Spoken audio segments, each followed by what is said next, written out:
What up? This is Yomo, the legendary West Coast connector, Mr. 6 Degrees of West Coast separation. You name them, I'm connected in 6 moves. And you are now tuned in to Quality Control, the podcast. Hey, yo, today we got a very special guest, a good friend of mine, cut from the same cloth, but a little later in the game. We here at 3013 Lab, Music and Media Group, right? That's it. My man, DJ Rick1, DJ'd all over the world with Blood of Abraham, Black Eyed Peas, Crazy Town. Yo, man, give me the story. What's up? What's up, man? Thanks for having me. For sure. So Start from the beginning. I'll start from the beginning of Las Vegas, right? Well, yeah. I was born in the Philippines. Of Okay. course. My dad. Shout out to the Philippines. Shout all out. that shit that's going on right now, too. My dad moved us to Glendale, Right. California, when I was 5. Right.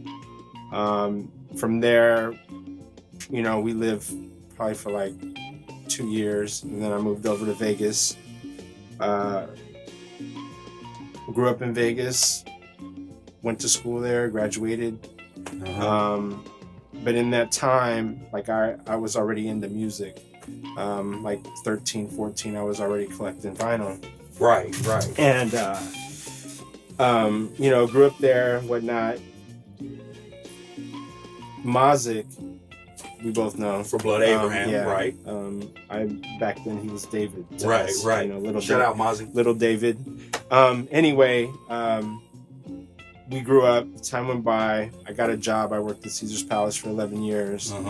Mazik moved away. He moved to California and moved to LA and met Ben. They became Blood of Abraham, signed to Eric and Ruthless. And then just one day, like out of the blue, like years had went by, they put out one album and then they were working on the second album. Idolatry. Right. And Maz hit me up and was like, yo, Rick, you want to DJ for us? Because the other DJs, I won't mention any names, didn't work out. Right. But so was you on like the Wheels of Steels? Like Yeah, exactly. Okay. So it was all vinyl back then, right. And I mean, before I even moved, like I was DJing. I learned from DJ ROB. What's up, Rob? He taught me how to basically blend and took me under his wing, and I was DJing like at the Troubadour, and I was like 15 years old. Oh, word. Okay. So I started young. Yeah. And I actually played the Troubadour too. Right. Yeah. And then, when I moved out here is like basically when things started happening, I just picked, like one day Mazik hit me up. He was like, yo, we need a DJ. You down? I was like, hell yeah, I'm down. So I just basically, I did a no call, no show, quit my job, just bounced, came out here, got a passport, and then the tour started. Wow. So, Okay. And from that, like, we were on tour, went on tour, came back. And then that's like when I met, or not met, because I already knew them before. Like I knew Will beforehand. Right. This is when, when Future Prophets was out with... That's Blood Abraham's first album. Correct. I was on that album, right? Yeah. I did Stick to Your Own Kind. Oh, okay. Yeah. Stick to your kind. Yeah. Yeah, that's a dope record. So anyway, Black Eyed Peas were at Band Clan then. Yeah, Will 1X and the Band Clan. Yeah, they weren't Black Eyed Peas then. Right. I think his publishing was Black Eyed Peas music or something like that. I don't know. Anyway, let me tell you what's so funny, because I've done a couple of these interviews, and talked about Will and stuff. It's so trippy to get the different versions of Will from like different people. You know what I'm saying? Yeah. I got like from Terry Heller. Yeah, I got nice. from Dante. Yeah. You know what I'm saying? Yeah. So yeah, go ahead. Yeah, they're those guys are family. Yeah. So anyway, where was I? Mazza called you from Vegas. Yeah, so we moved out here, just got all my shit, got my vinyl, and just bounced. And then when we got back, is when, like, literally, I Black Eyed Peas were working on an album, and I was at the studio like every freaking day, dude. Right. Just like a fly on the wall type thing. Right. So, and then I met Polo, of course, Right. you know, and became cool with them. And basically, me moving out here, like I had no family. Right. So Polo was like, "Yo, Rick, like we're your family, you know, Right. ride with us, and Right. you know, we'll take care of you." Right. So anyway, Polo put me up on game. He was the first one to give me a shot at DJing out here in LA. Oh, okay. And I was Shout out to Polo. Polo, what's up? So I was DJing the B-Boy Summits Right. that him and Asia used to do. They used to put together, they're like basically the biggest breakdance competitions here in LA. Right. Right. And besides freestyle sessions, which Cross was doing with Polo as well. Right. But yeah, B-Boy Summit, I would bring my vinyl, I would play. It was a cool thing. You know, from there, like I just started like DJing everywhere then. You know, I had residencies in Vegas. Oh, wow. Okay. So I was basically like flying back and forth from LA to Vegas. Worldwide. Huh? Yeah. Look at you. And then, you know, I had residencies at Treasure Island, Paris, Oh, wow. Mandalay Bay. And then Vegas also had like these clubs that were off the strip. Uh-huh. And I was DJing there as well. Now, you know, Vegas is real big with the EDM. Is that what you were doing? Yeah, or no, back you was then, doing hip-hop, back right? then it wasn't EDM. It wasn't EDM back then. It wasn't EDM Right, back then. right. This is like way before. You know, Sure, this is sure.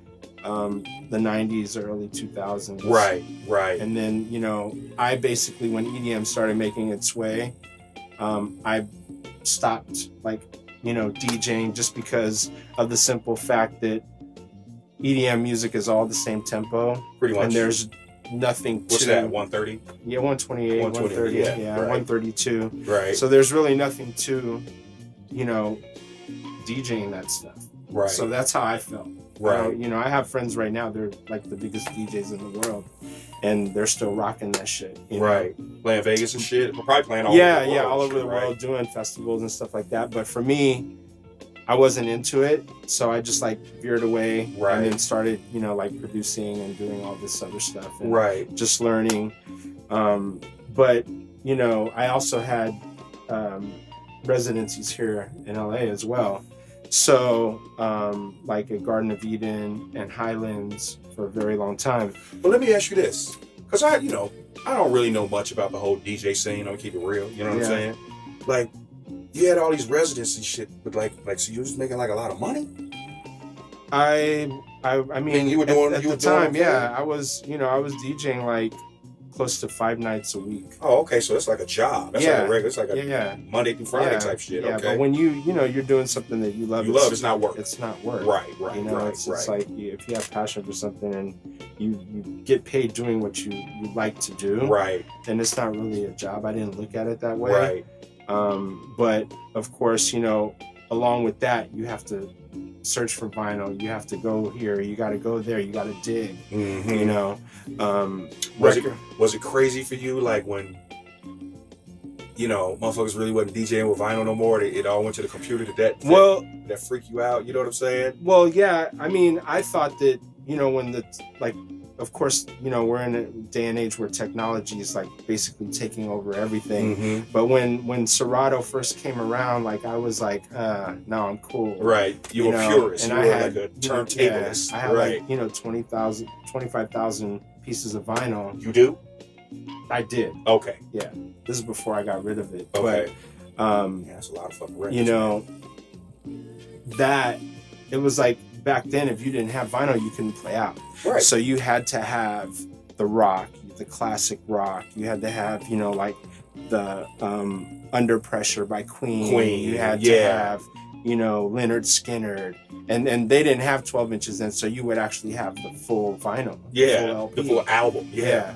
You know, so, but yeah, when it started going towards that, I was like, at first I was like, no, I'm cool. Uh-huh. And I would still be like, you know, traveling with 6 record bags. Wow. That's heavy. Yeah. That's heavy. And then, you know, I think the first time I ever seen that that program being used was by a DJ. His name's Warren Peace out of Vegas, and I seen him use that, and it wasn't even on a Mac. He had a PC at the time. Oh wow! Yeah, and I was like, whoa, that's trippy. But he was rocking it, and I was like, you know what? Maybe it is easier. And then you know, over time, I basically digitized all my records, and then you know, it's like slowly, you know, started like selling them here and there, here and there. So you still got all 25,000, but they've all been digitized now. They're like in your computer. Yeah. Man, I have actually more music than that. I have like two 3 terabyte drives of just music. Wow. So you got to go all around the world DJing anyway. Yeah, I mean, not doing the EDM thing like your friends, but I mean, we traveling with the P's. Yeah, we can go back. We Abraham. can go back to like where like it really started for me was B-Boy Summit, of course. That opened the door to something else, and then that something else opened the door to, you know, like me, because I was like DJing a lot and I was in the studio a lot. And, you know, Will, like they were working on Elephant. And basically one day, this is the story behind a song called Hey Mama. So I was getting service still, like record pools or whatnot. And I had just gotten the record called Get Busy by Sean Paul. You remember Shake that thing? This kind of shake. Yeah. So I got that, and me and Motivate were at the Stucha, and we're in Motivate's studio, which was the first room to the right, and we're just flipping through records because I had just gotten a bundle of, you know, a stack of records. So I went over and we were just listening to music, and Will came in and I was playing that. He was like, yo, what is that? And I was like, oh, it's called Get Busy by Sean Paul. It's a new album that I just got.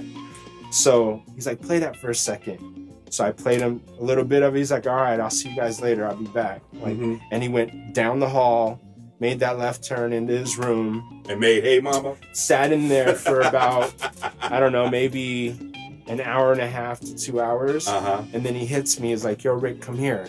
So I go back there, and here it is, the skeleton of it, right? So I'm like, yo, that shit is dope, right? And it was just him on it, no one else. And the skeleton was there, and I was like, yo, do this, add this stuff to it, and let me take it tonight and play it at Garden of Eden in Hollywood. Because I had a residency. It was like Friday night or something. It was like Asian night or some shit.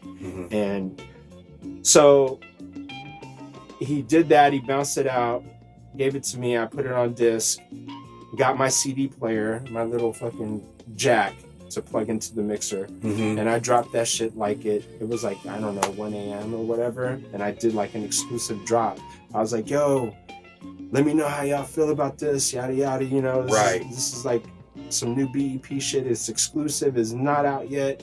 I mean, Will let me play it, you know. And the fucking club just went bananas. They went ape shit, dude. That's what's up. So that night when I got done, I went back there, and you know, Will worked like constantly. He never really went home. But I got back and I told him, yo, you need to finish this record, dude. You need to finish it. Like the club loved it. They just went fucking crazy. So the next day he called the guys over, and I mean, you know, pretty much the rest is history. Yeah. So that was a big record for them. But that's you know how that song came about, and that's kind of how you hooked up with them. I mean, you know, Will and Dante, like, you know, we were like, I was there every day, basically. Every day I made it a thing to be there just so I could learn and, you know, see how shit. And then, you know, I'm like, dude, I could create music for artists as well. And that's what I started doing. So you started making I started making, creating beats and, you know, putting stuff together and arranging and stuff like that. You know? Give me some tour stories. What's the wildest thing that happened on any of your tours? I'm saying whether it be with Crazy Town, be Blood Abraham, Black Eyed Peas. I mean, there's so many stories, dude. It's like, I mean, they were all fun and great. I mean, there's some stuff I can't share. Sure, of course. But what happens in Vegas stays in Vegas. Yeah. There was let's just say there were a lot of fun times. you know, now for me now, like touring is out of the question. I'm done with that. I would rather just be in the studio and go home to your wife and kids every night. Man. Yeah, that's what's up. I feel like you know, since I got to this age, it's like, you know, time is precious, man. Right. And you know, the last you know, me being out with Crazy Town was like the last touring I had ever done. And I tour managed for them guys, man. In 2015. Yeah. Some Mexico dates. Yeah, no, they had I believe like I was called at that time. But I don't know what happened, but I remember you being a part of that. And then after that, they really hit me up, and they were really like Brett was like, yo, you know, you want to come? You know, we really want you on this. We need to do it this way now. Right. Or something like that. So anyway, I got pulled in for like almost 3 years of doing that. So it was cool. It was fun while it lasted. You know, just there's things that come along with being on tour that, you know, that aren't fun. And you know, I'm not gonna point any fingers, but you know, it's just not for me these days. Right. Now let me ask you this, you know, being that this is like a West Coast kind of podcast, I don't know much about Vegas like back in the day, like was y'all rocking with us or you know? Yeah, man, are you kidding, dude? Fuck, like even to this day, I mean, I remember when because I was in a record pool at a young age, right? You know, 13, 14. I was like, you know, one of the few DJs in Vegas that belonged to a record pool, being my age. Everyone was always older, like, you know, who I learned under was older than I was. Right. But I was a young one, and like all my friends like heard music through me. Oh, you was that dude. Yeah. Okay, so in high school, like you had all the dope music. Right. Yeah. Right. Exactly. Right. And it's like when you're that young and you're a DJ in Vegas, like you know everyone. So basically, I was still in high school. Right. And my friends were fighting each other. Right. You know what I mean? They would fight each other because one dude went to this school, the other dude went to this school, and they would always fight. But there was always a place where we would come and listen to the same music. And, you know, like music is like really what kind of, you know, like brought everybody together, especially in Vegas, because there's nothing to do there. It's the desert, my friend. But being West Coast, like, yeah, dude, I remember when I got fucking Toddy T, the Batarang. Oh my God. Dude, like Rodney O and Joe Cooley. You know, and of course DOC, and then, you know, the NWA records, and there was Ice-T with 6 in the Morning. Yeah. Like, I know all that shit. Right. Dude. So, and I had all this Dog in the Wax, like, on vinyl. Right. You know? Right. But yeah, I pretty much was down with the West Coast sound. And I was here, and I was you know, I'm probably maybe only a year older than you. So, you know, we're in the same peer group. Man, I remember when that song came out, it was like, they're coming. They're coming. No, it's here. And what's crazy is that, like, all we had as far as hip hop, you know, hip hop was fledgling at that time. So all we had was like the New York sound. Right. Now, of course, NWA is who gave LA its identity. And now we don't really have to kind of look up to the New York guys anymore because we got our own thing. Yeah. But Batarang, what was so different about Batarang being pre-NWA was that, man, it had like the sound of that car in the background, and like New York rap just wasn't like that. It was like more like LL Cool J and Run DMC, Beastie Boys. Yeah. But I remember that like if it was yesterday, man. Yeah. You know. Yeah. Great times, fun times, and you know, just the experience was like overall, like growing up in Vegas.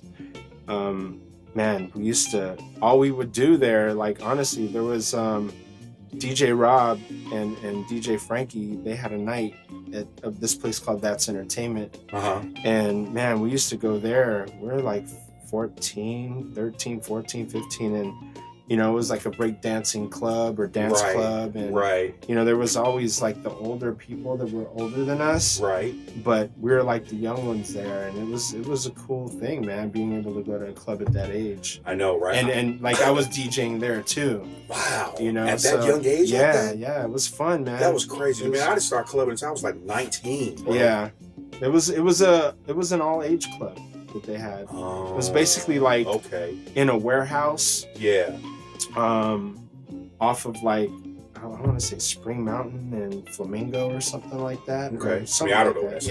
Yeah, But yeah, but yeah, man, great times. They were great times. I mean, Vegas is cool.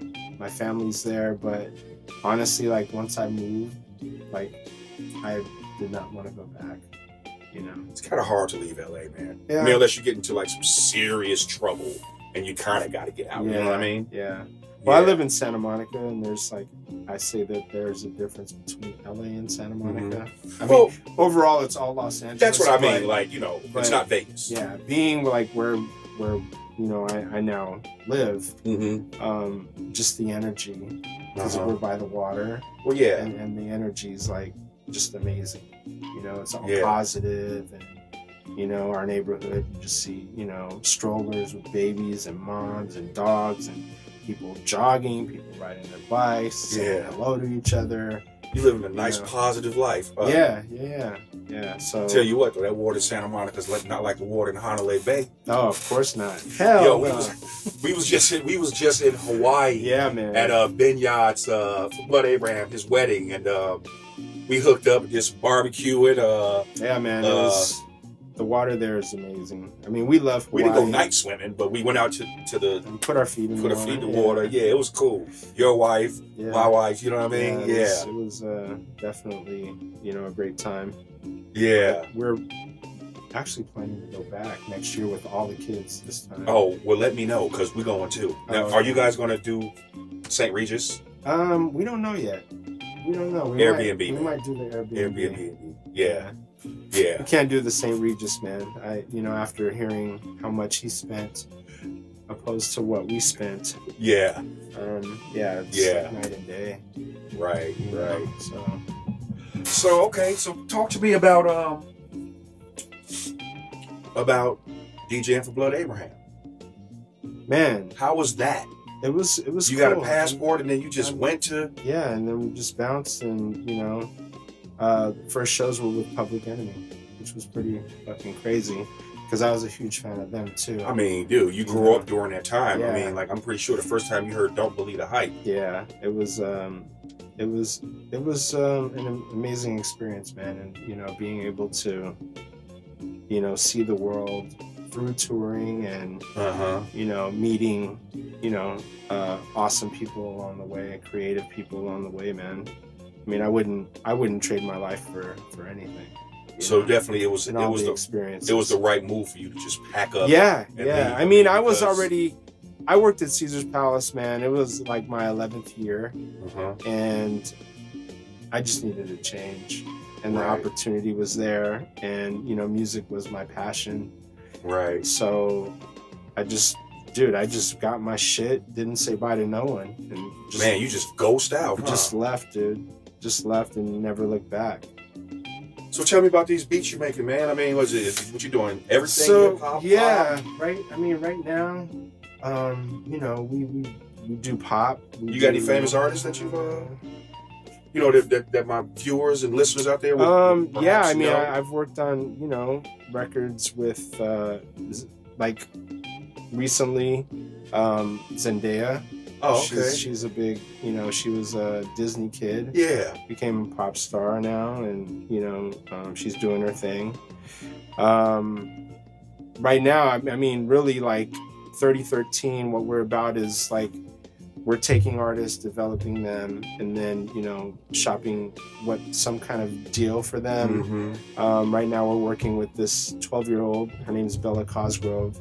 She's the daughter. I think I've heard that name before. Well, she's the daughter of. You've heard Miranda Cosgrove. Right. Yeah. Right. But Bella, she's the daughter of the drummer for Alien Ant Farm. Oh, And okay. his name's Mike, and you know, we're good friends.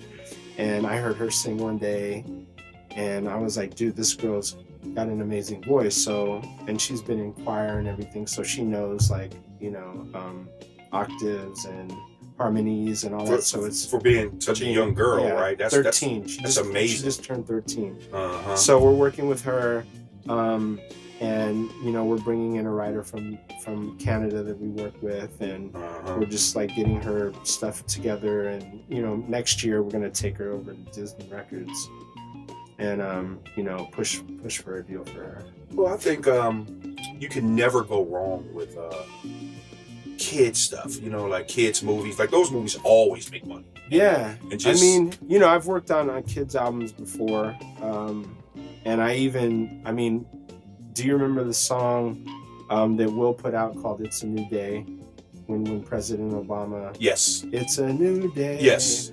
So basically, I was in the studio. Where was I? I think I was working at American, and I had this idea, and I told Poet about it, and I was like, dude, we need to get kids on Will's song "It's a New Day" and have kids chanting "It's a new day, right. It's a new day." So we did that, and then this is when like Will was starting this thing called Dip Dive. It was like a site that he had called Dip Dive. Okay. So basically they took and they did a video strictly for Dip Dive for "It's a New Day" with kids. Right. Like it was pretty cool shit. Right. At the time, you know. Yeah. And he loved it, and you know, his creative people loved it, and you know, Eddie Axley, I think he's the one who was behind the video and the vision of it. With Eddie over at Eddie, I Am Axley, yeah. Yeah. Shout out to Eddie. So yeah, man, it was cool. You know, it was cool. Working with kids is, you know, kind of have to be careful in a sense because of the age thing, and you can't have them in the studio for a very long time, and you know, there's just ways. Just child labor laws, I yeah, guess. Exactly. And that applies to everything, right? Yes, and the way you talk, and you know, you just got to be more patient, and because you can get in trouble. Well, their parents are in the room too, right? Sometimes they'll step out or whatnot, but you got to be very soft spoken. Yeah, for the most part. I mean, the parents just hang out like in the lobby.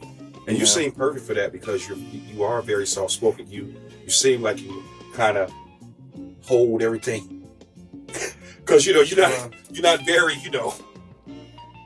out there like that, and that's cool, man. That's cool. You know, having kids also, man. You know, for me, family's everything. Right. So you know, I pretty much, when it is like me working with someone underage, you know, I get it.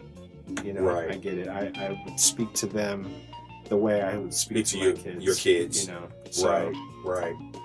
But, so you say the biggest person that I guess my people would know would be Zendaya. Well, and you got something. Yeah, I mean, you know, DJ Snake record was, you know, he's big too now. Oh yeah, DJ Snake. Yeah, you know, yeah. We mixed that record.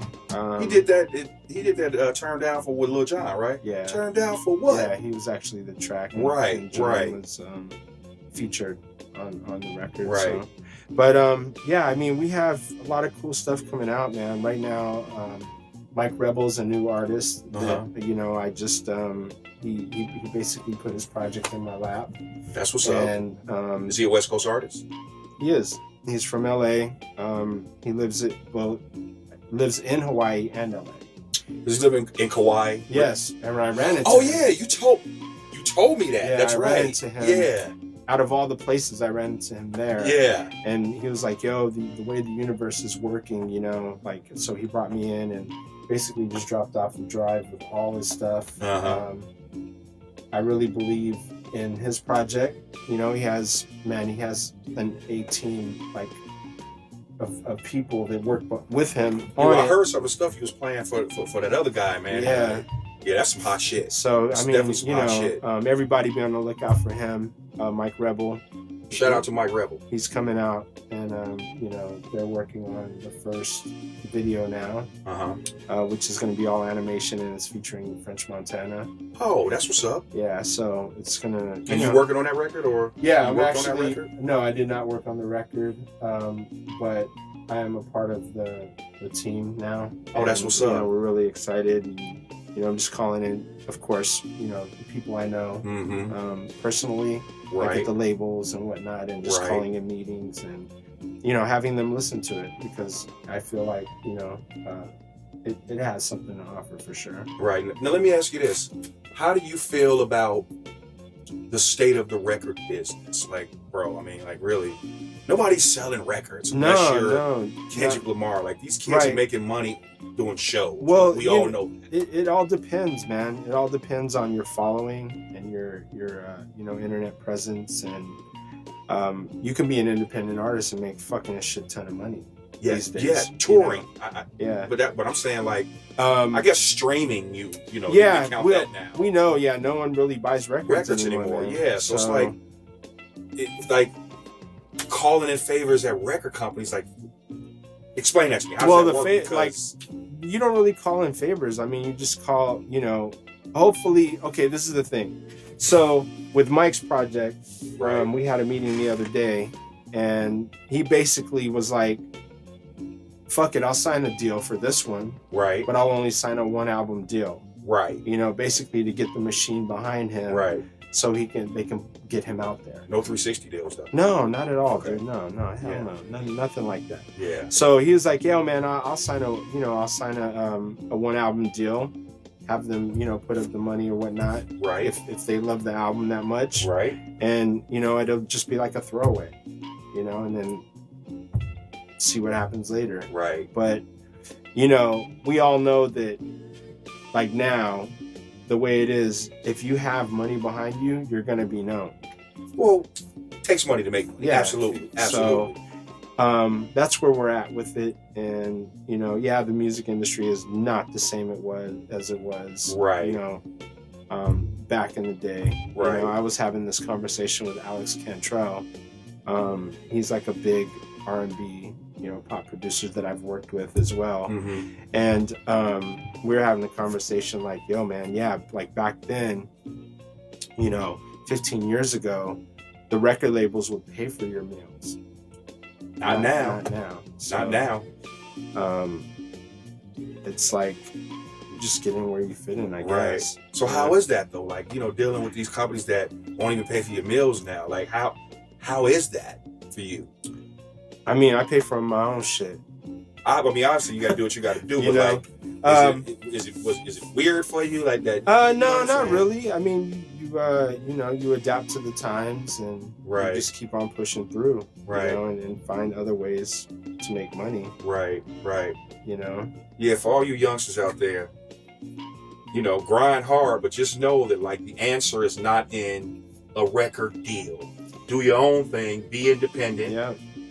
And you can make some money, right? Yeah, you can. Right. I mean, there's cats that are out right now that are independent, that are like large, Tech Nine. I mean, he's been around forever, but like, he sells T-shirts, bro. Yeah. Like his merchandising is off the chain. Yeah, Tech Nine got a really great independent strategy. Yeah, for sure. Yeah, and he's been doing it for a long time, so you gotta give him kudos, man. Yeah. So have you ever worked with any hip hop artists besides BEP and Blood Abraham, like on some, I don't know, like some trap shit, or you a little too Santa Monica and clean cut for that? Nah. Jogging with baby strollers and walking dogs. No, I don't jog, as you can see. I don't jog. There are some hip hop artists I've been in the studio with. I think you played me one with Mike Rebel. Tyga was on it, right? Yeah, Tyga is on that. Like I said, he has a whole a list of features. Nelly, Swiss. Who else is it? T-Pain, Tyga, Gucci Mane. Oh wow! Okay. Yeah. It's Gucci. Yeah. Wow. And that's funny because he says that. Well, that's what he says on every record. Yeah. Yeah. Okay. That's his little signature, right? Thing. But yeah, I mean, shit. I don't know what other artists I don't know. You gotta just go look at my bio, man. You all over the place. Yeah. Yeah. right now. I mean, you know, I'm just doing my thing, man. Just Happy. doing it. I've never, you know, for the record, I've never begged anybody to get on. I've never like, you know, like if you like my shit, holler at me. If not, it's all good, man. I'm not gonna beg to be put on any, you know, on anything. Right. So that's the way I feel, and I've always been that way, and it's cool, man. It works for you. It works, dude. You know, I don't beg. I let, you know, my music and talent speak for itself. Right. You know, and I mean, I've been blessed enough to be around and be able to make a substantial living and not have to worry. You know, like no worries, no stress. You know, not having to worry about, you know, how things are going to get paid. Right. You know, when I you know, so yeah, it's been great, man. The music. It's all worked out for you. It's like, yeah. Although, you know, some people may not have heard of me, but I guarantee, like, I've worked on a record that you've danced to. Right, like at least probably some of your favorite at least five of them. This guy. I've worked on, and you know, it's all good. With the, you know, not getting credit sometimes. Right. But, you know, I'm fine with that, dude. Yeah. It's cool, man. Doing your thing it's like cool. that. Yeah. I know a lot, and I've learned a lot, and, you know, by being around, you know, certain people. Yeah. And, you know, I'm very thankful and grateful that, you know, I was able to be a part of that time and got to experience a lot of things, even from, you know, just being in the studio, just occasions, over at the record plant when he was mixing Elephant. Okay. You know, there were many days and nights of being in there with him and, you know, drinking wine and playing games, and you know, because they had like Pac-Man and they had the shooting game or whatnot, and we would, you know, just have it was a great time. Right. And I was recently actually at his studio, and when he was mixing the Beyonce stuff. Right. All y'all need to check out, go research who Tony Maserati is. He actually has his own plug-in. Yes. On Waves. His own plugins, yeah. And Waves. Yeah. So talk to me about 3013, man. Where where y'all going, and you know, to wrap it all up. So next 5 years. Basically, I mean, you know, we started this company in 2013. Right. And what's the significance of 3013?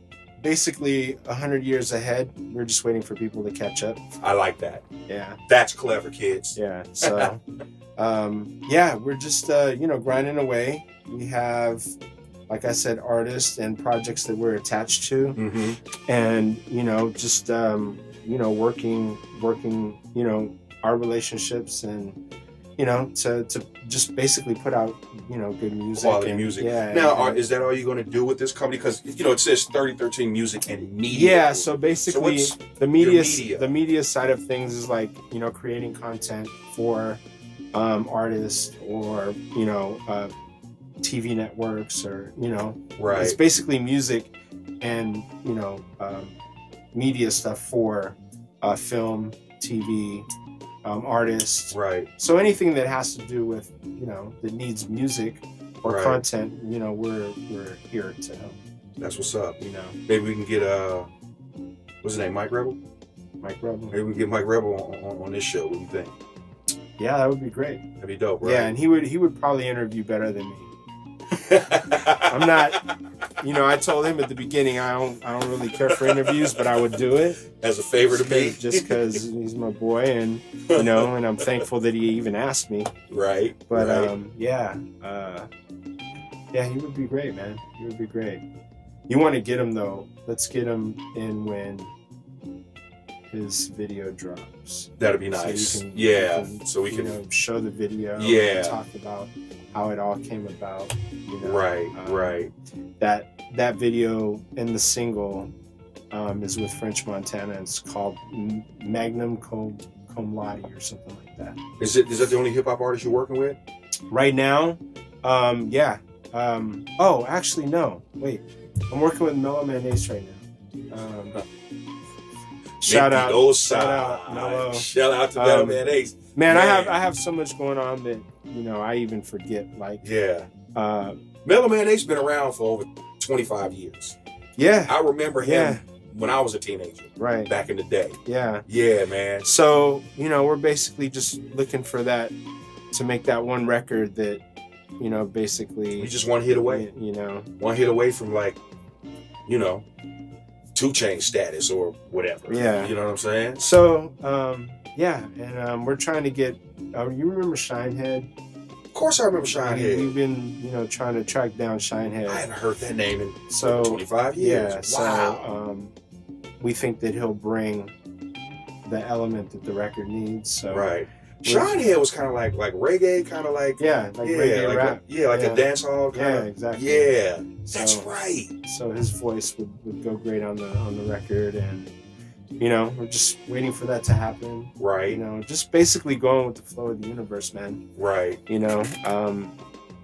Music's supposed to be fun. Right. And when it gets a little hectic, it's like you just got to be like, step back and let the universe do its work. Right. That's how, it's worked for me, and that's how I live. So that's what's up. Don't make a big deal out of things that aren't in your control. Yeah, don't such small stuff. Yeah. So right. Well, check it out. With that being said, as we like to say at Quality Control, if it ain't qualified, it ain't this.